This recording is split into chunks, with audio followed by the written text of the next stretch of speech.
যথাযথ মর্যাদায় পালিত হলো বাংলা সাহিত্যের বিশিষ্ট সাহিত্যিক অরুণেশ ঘোষের 13তম প্রয়াণ দিবস। এদিনের এই অনুষ্ঠানে উপস্থিত ছিলেন কবিপুত্র নমিতেশ ঘোষ, সুমিতেশ ঘোষ, বিশিষ্ট চিত্রশিল্পী শ্রীহরি দত্ত, উত্তরবঙ্গ রাষ্ট্রীয় পরিবহন সংস্থার চেয়ারম্যান পার্থপ্রতিম রায় সহ কবি অরুণেশ ঘোষের পরিবারের লোকজনেরা। এদিন অরুণেশ ঘোষের প্রয়াণ দিবসে তাকে শ্রদ্ধা জানানোর পর কি জানালেন শিল্পী নীলাদ্রি দে ও পার্থপ্রতিম রায়, শুনুন। কোচবিহার থেকে সৌমিত দত্তের রিপোর্ট। আপনারা দেখছেন প্রথম আলোর বার্তায়, সঙ্গে থাকুন, ভরসা রাখুন।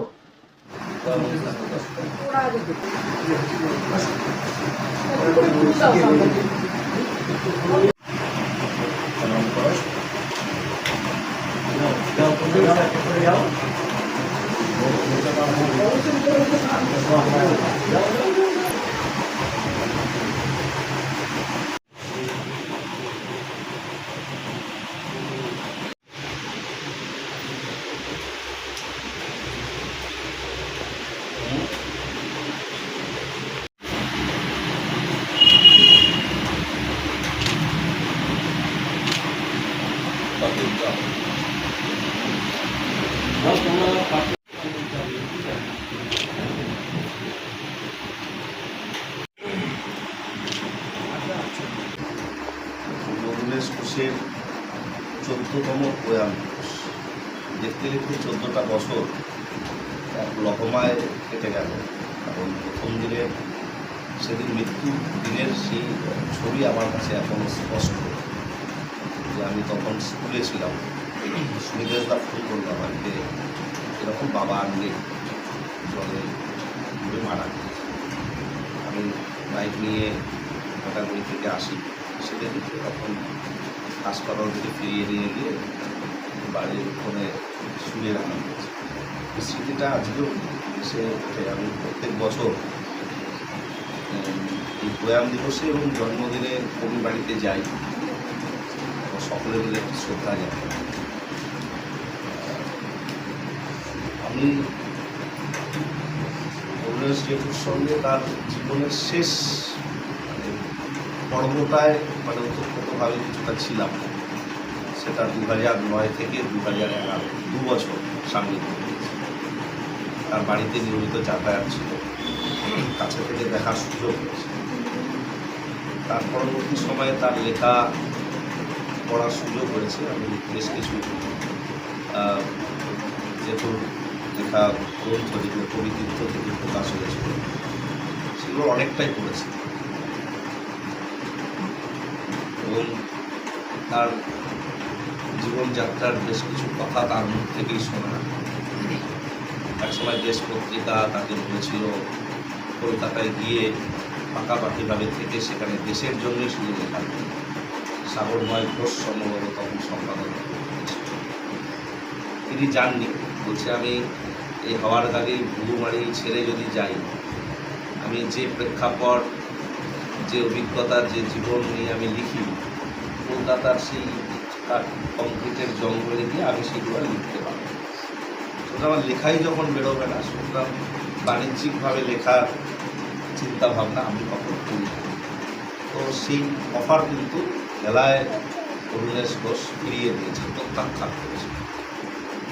অরুণেশ ঘোষকে নিয়ে অনেকের অনেক ট্যাবু আছে। সকল লেখালেখির সঙ্গে মানুষ তাকে এড়িয়ে চলেন। তার লেখা পড়তে অনেকে অসুবিধা বোধ করেন, কারণ তার লেখার যে কঠোর বাস্তবতা সেটা অনেকে নিতে পারে।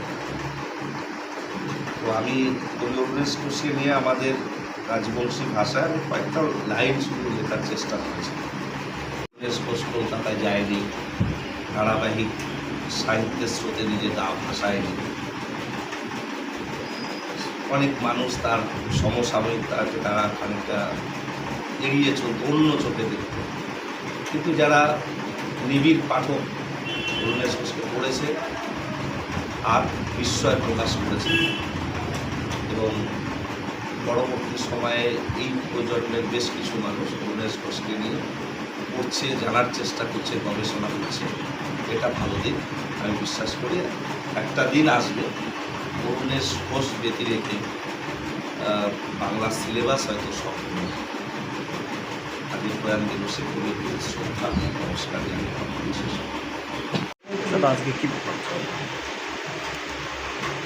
আজ বিশিষ্ট চিন্তক লেখক অরুণেশ ঘোষের ১৩তম প্রয়াণ দিবস। আসলে যে চিন্তার বীজ তিনি বপন করেছিলেন তার কোনো প্রয়াণ হয় না, তার শারীরিক দেহের হয়তো বা প্রয়াণ হয়েছে, কিন্তু তার অক্ষরে, তার উচ্চারণে তিনি বেঁচে আছেন।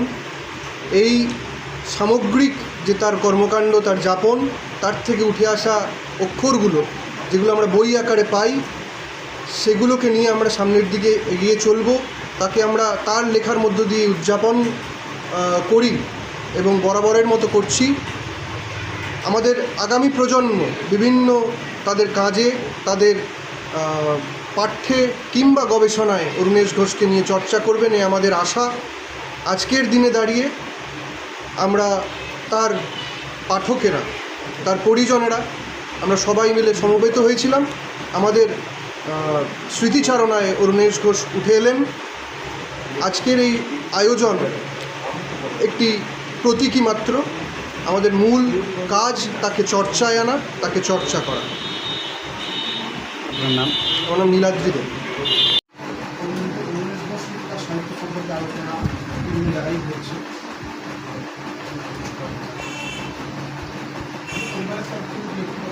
আমাদের যেটা লক্ষ্য, যে অন্যের পুরুষের যত লেখালেখি আছে সব জায়গায় করে তার প্রকাশিত হয়েছে, যার যেগুলো এবং অপ্রকাশিত রয়েছে তা গ্রন্থ আকারে প্রকাশ করা। সেই কাজটি আমাদের শুরু হয়েছে রঞ্জন রায়ের সম্পাদনায় সুপাল পত্রিকা করছে কাজটি, প্রকাশ হয়েছে।